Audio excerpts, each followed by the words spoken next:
Every new author has a story to claim.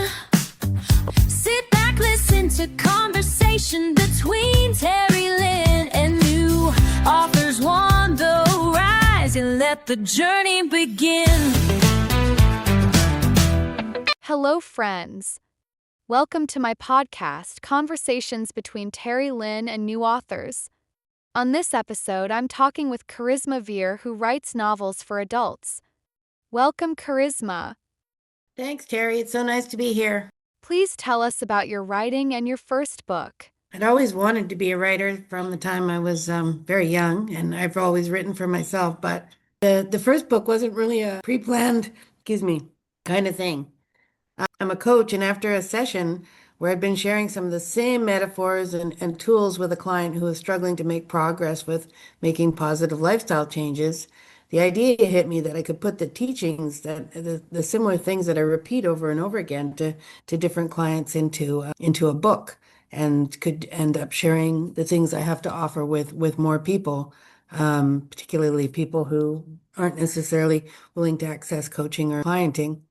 So over the next few months, I put together the first half of the book, which is sort of the outline of the light switch myth and deconstructing our unhelpful approaches and beliefs around change, and discussing new ways of doing it. And then the next couple of months was the everything else I thought needed to be included in the book. So I would basically wake up at 3 o'clock in the morning for several months going, it needs to have this. It needs to have this. And I would sit there writing down kind of the different things I wanted to include it. I feel more like I was a bit of a conduit for it than necessarily like a project. Then basically I had it all figured out and quickly figured out how to use KDP and the different platforms needed, which that was a bit of a trial and error and a lot of going back and forth, but then got to the point of hitting the publish button. I think it was a couple of days before September, but I think the official launch date is September 8th.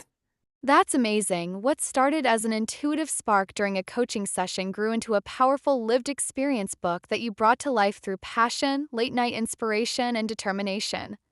But I've met so many people that are having a hard time asking for help. It's kind of a form of independence within our culture, and sometimes that is almost traumatic in nature. And so many people I know would benefit from coaching or counseling, but they don't necessarily know how to access those resources or even feel safe to access those resources. I know a lot of people are very wanting to do things on their own.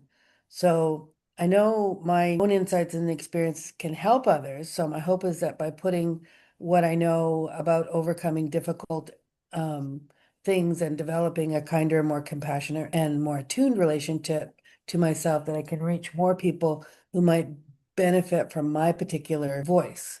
It's also a gentle way to attract clients who resonate with me and would like to work one-on-one in a coaching role, because I really don't agree with or believe in most of the selling tactics that coaches or other people in the helping field tend to use. So I thought I'll put my voice out there. If anybody resonates it and wants to do deeper work than just the book, then they can come find me and they will be a good fit. So it's a bit of an energetic exercise, right? Here's what I believe.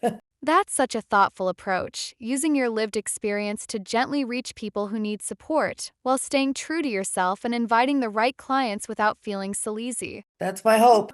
I am basically a holistic wellness coach. My primary focus, it tends to be like any kind of lifestyle change, whether it's working on relationships, whether it's working on nutrition or diet or addiction or exercise or really whatever. That's the specific type of change is not as important about is like really helping people become empowered in the ways that they go about making those changes.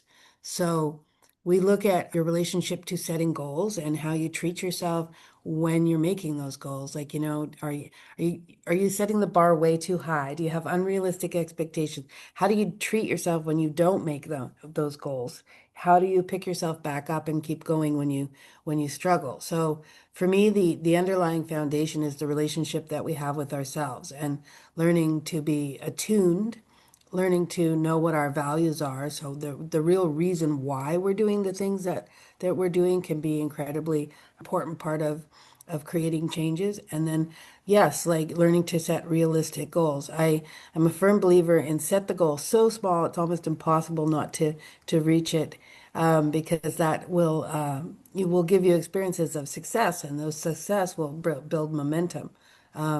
Whereas we do kind of come from a culture that thinks that we should be able to just do it all overnight in some kind of perfection thing, which just usually ends up in spirals of guilt and shame and frustration that end up not getting us where we want to go. So I really believe, particularly my generation stuff, that we weren't necessarily ever given permission to put ourselves first or even to get to know ourselves in a deep kind of way. So it's my belief that that attunement to self and really getting to know ourselves and learning how to be our best support person, our own cheerleader, our that person who reaches a hand out and says, "Here, I know you're struggling. Let me help you going. How can I help?" Right? And whereas it's been my experience for me and many of the people I've worked with that when we make mistakes or we fall down, we're the first person to stand there and kind of yell at ourselves or scold ourselves, and that approach just doesn't really help us any. Whereas when we can be nurturing and kind, we stand a much better chance of not only creating the changes we want, but having them last and actually getting to enjoy them along the way. What challenges have you faced as a new author, especially when it comes to publishing or marketing your book? Well, I was a little misguided and thought that the writing the book would be the difficult part, but then my to-do list just grows. I get one thing done and it opens up like 20 more things, but I've actually been enjoying it. But I think probably the biggest one was that I self-edited my book. Well, I had an English teacher friend go over it, but then I ended up making so many changes after she had seen it. And going back and forth between Microsoft Word, PDFs, Kindle Create, and KDP, there was a lot of things got missed, So, and then I did have a finalized copy that was really good. And right at that time, I upgraded laptops. And I don't know what happened, but the wrong file went to print. I certainly didn't notice it. And the first 200 people to read my book didn't notice it. It wasn't until I submitted it to a retired ghostwriter for an editorial review, and she sent it back saying, I can't review this. And the first 3 pages, the very first page had a spelling mistake on it. So I was like, oh my God. So again, coming from a very budget kind of place, I buckled down and tried to clean it up as best as I could, but I just ended up getting very frustrated and it was taking too long. So I finally decided, okay, yes, this is a work I am proud of, and it's something that I want to be out there in the professional world for a long time to come. So we are just going to have to find some funds and find a professional editor. And then I found two people because I'm a budget shopper who said that they could do it and gave it back to me in worse shape than I had given it to them. But luckily, there was a good money back refund. And then actually, somebody who had approached me on Facebook, and I don't usually like those cold kind of calls, but she'd been very respectful about backing off when I said that. So I reached out to her and she picked up the project. She got it done in 3 days. She definitely knew what she was talking about. She immediately reiterated the things that I said. She sent me the first couple of chapters to make sure that we were on the right page. She would send me screenshots of certain things to definitely like check, what it was that I wanted. And I ended up with like a really high quality product. Like she didn't have to do full editing because I had done most of it, but it was a lot of just formatting and making it look more professional. So I know now with future projects that I will just hopefully use her. But that great, I can do as much as I can. But I think if you're really serious about your work being considered professional and high level, that hiring an editor is well worth it. But I also think um, that it's wise to be prudent about how much because some people charge like a ridiculous amount of money for that. So if I think in this industry, we love our books and we want them to succeed. So it can be very tempting to just pour a lot of money into it. And I think it's important to be realistic. about the reach that we're going to get and the payoff that money is going to come to. So, like if you're in the position that you can, spend a lot of money on your book without the expectation that it's necessarily going to come back to you, then great. But if you're on a budget, you might want to just make very mindful, wise kinds of choices about where your money goes. And I've certainly been able to I find things, and I get lots of people offering to do lots of things, and I usually write down their ideas and do them myself. So, but yeah, definitely. And it was ironic, not as, like I've only had two people mention there's 69 spelling mistakes or 39 spelling mistakes, 69 grammar errors, and a bunch of formatting inconsistencies. And not a single person mentioned it to me until that ghostwriter. And then I've had one other reviewer mention it to me privately as well. But I guess that just goes to show you that the content of my book is actually more important than that sort of thing. But I am very grateful to have like a much more polished version out there on the market right now. That's such an honest reflection. Those lessons are tough but so common, especially learning when to get professional help and navigating the overwhelm and noise that comes with visibility. Absolutely. It's a learning curve. What was your favorite book as a child, and do you think it influenced your writing style today? Yeah, I kind of like this question, and I was trying to think about it, and I think it was the Jungle Book, but um, I also had this little card on my windowsill, and I think it's from the Jungle Book, but it had a little bluebird on the window, and it was Mr. Bluebird on your window. And I don't remember it correctly, but stories that were like warm and friendly and like caring. And I think that's what I liked about the Jungle Book was that there was diversity and different. Like there's a boy living with the animals, and there's apes and like and the snake, and there's like everybody's kind of like coexisting in a almost like a multicultural kind of way, and learning to be a family and team. So, there was so stories that honor kindness and diversity and inclusiveness and resilience in the face of adversity kind of shape many of my own values and beliefs, which do show up in my writing, and were probably resident with me because a little bit of who I was born being, and a little bit based on some of the experiences I had growing up. I liked the Jungle Book too. Yeah, I think I'm gonna have to go back and read that. Is there a scene or character in your book that's especially meaningful to you? Why?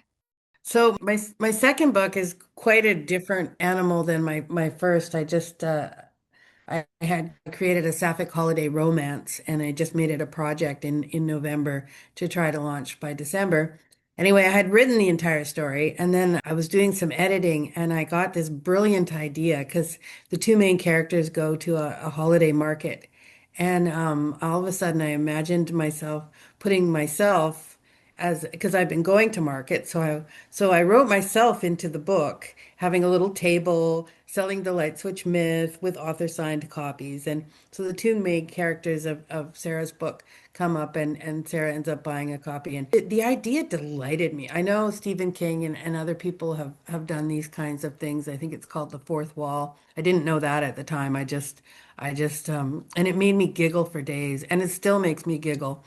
And I've run into people who have read the book that say that they really like that moment as well. So yeah, that was a lot of fun, and I like that.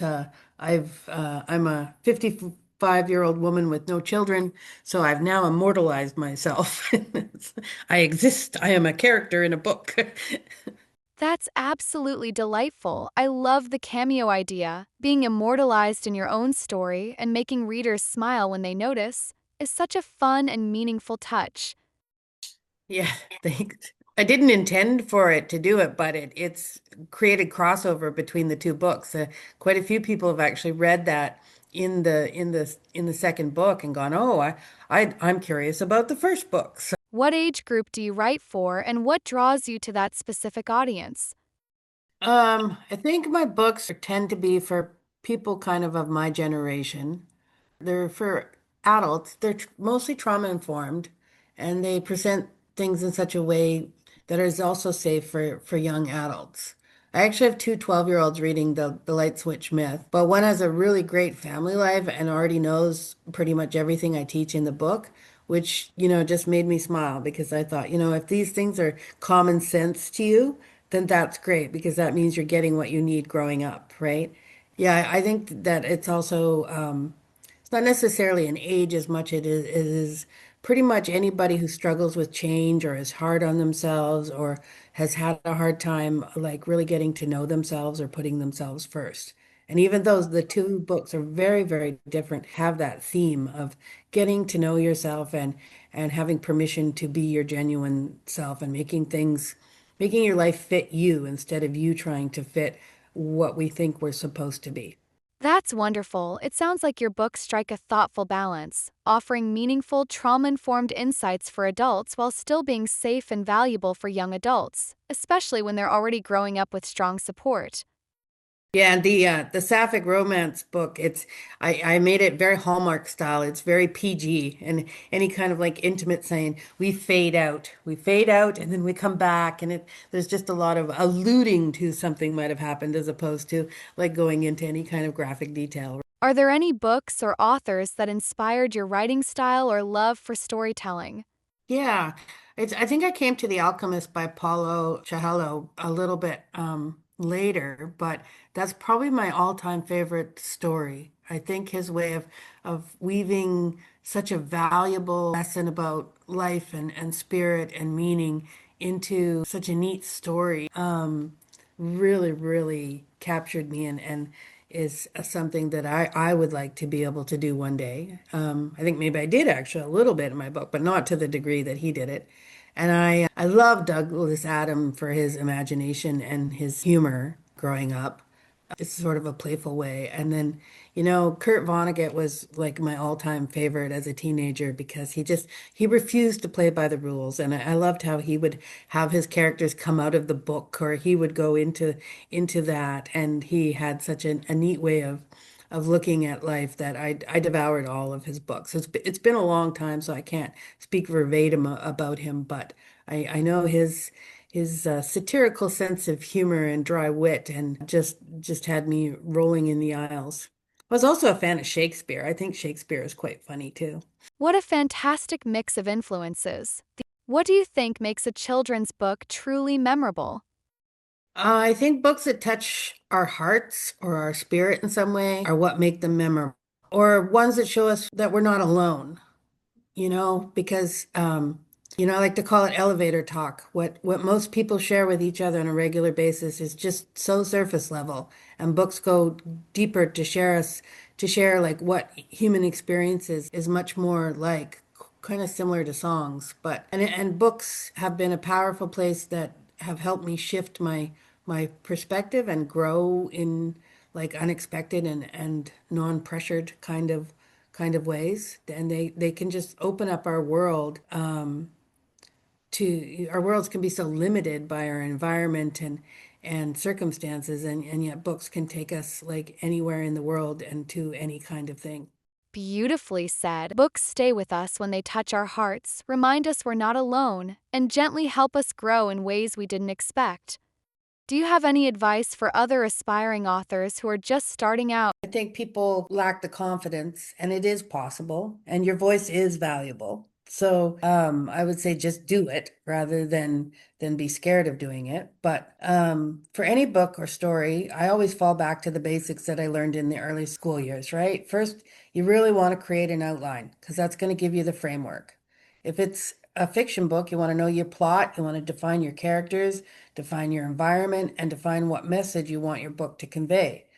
I think for kids' books, it's important to understand the developmental needs and age group of the children that you're targeting, and never underestimate the power of good, warm, friendly, vibrant, cute illustrations because I think those speak to children so much more than the words. And for nonfiction, I would encourage people to really write in a way that, like in a way that you yourself would be able to learn and apply whatever it is that you are going to teach. I wouldn't recommend doing it from a place of above or even as an expert. I would do it as a place of shared wisdom, and like almost as if you're sharing something that with a friend in a teaching kind of way, because I think that you'll remain much more accessible to many more people than if you are removing yourself and trying to present yourself as some sort of expert. That's such solid advice. Having a clear outline, knowing your characters and message, and truly understanding your audience makes all the difference, especially for children's books where great illustrations bring everything to life. What exciting projects or books are you working on next? I just I keep doing this in the middle of sleep. So I woke up at night and I had like 10 book lover slogans like bookmarks are for quitters and other sorts of things. So I just finished a calendar, the Power of the Pen for 2026, and it's now live on Amazon. And I've met so many people that it's like they want to journal, but I hear this over and over again. It's like, I don't know what to write. I don't know how to start. So I'm halfway through my 2026 Learn How to Journal. I haven't picked a name yet, but it's a calendar for people who want to learn how to journal using sort of the same small steps coaching approaches that I use with clients in that. So every month you will get a journal prompt, and it's an interesting one with some ideas of things to write that should be able to get the flow of writing. I didn't want to overdo it. Like it's not a daily calendar, it's a monthly calendar. So every month has a theme that has a little bit to do with spirit and self-care, and is lined up with the year. And so one page has the actual calendar with room for important dates and intentions, and then the other side has the theme of the month. It has the journal prompt, and then it either has a bonus prompt or it has a did you know with some fun kind of facts about that particular month. And it's got the stone of the months and the flower of the month. And then it provides two journaling pages to just kind of keep it simple. I'll have to get one. Where can people find you online, follow your journey? Okay, well, I've put some effort into creating a online empire. It's hard not to find me, but so if you Google Kerisma Vere, you'll find my Instagram, my Facebook, my website. So Google's a fine way to start. Or I do have my main wellness hub is towardswellness.ca, and it speaks to the books. And I don't think I've mentioned Sarah's Secret Christmas Wish on there yet. I'm behind. Speaking of that to-do list, I haven't got it posted there, but I'm under Keri Vere on Facebook, and I'm under Towards Wellness Coaching on Instagram. I don't. I think I'm under Kerisma Vere on TikTok, and I do have a. I am trying to grow a YouTube channel, but I'm 6 subscribers in. That's right. That's also under Kerisma Vere. But yeah, probably the best way is just to Google Kerisma Vere, Kerismavere. But I have an author profile on Goodreads, Library Thing, Amazon. I do have a digital footprint out there, so it's not that hard to find me. Thank you, Charisma, for your information. I will put the link to your website and Facebook page in this episode's notes below. Thanks, Tara. Is it anything else you want people to know about you? My own financial resources a lot of my life, so it's very important to me. I know a lot of people say, don't ever offer things for free and don't, and I don't agree with that. I think too many of us struggle financially, and where resources can make a difference, I am happy to, it's no loss to me to be able to offer what I can where I can. So yeah, there's the sliding scale position that I actually have one open for the new year right now for coaching, which is kind of like a pay what you can discussion. And then as far as the 2 books go, if you really, I would love for you to purchase it. However, if you can't and you don't have a Kindle Unlimited account, then just reach out to me and I'll be happy to send you a PDF copy, because I would rather find readers than find sales. That's truly inspiring. Your generosity and heart for helping others really shine through, and offering free resources and sliding scale coaching makes your work so accessible and meaningful. Thank you, Kerisma, for talking with me on my podcast, Conversations Between Terry Lynn and New Authors on the Rise. Thanks, Terry. I appreciate what you're doing too. I think giving a space and a platform and a voice to new authors is also very meaningful work. And so I really appreciate that you do this and have offered this up. You are welcome, Kerisma. Okay, my listeners, tune in next week when I talk with Maddie Morton and find out how Jesus Christ helped her write her book. Until then, happy reading with your kiddos.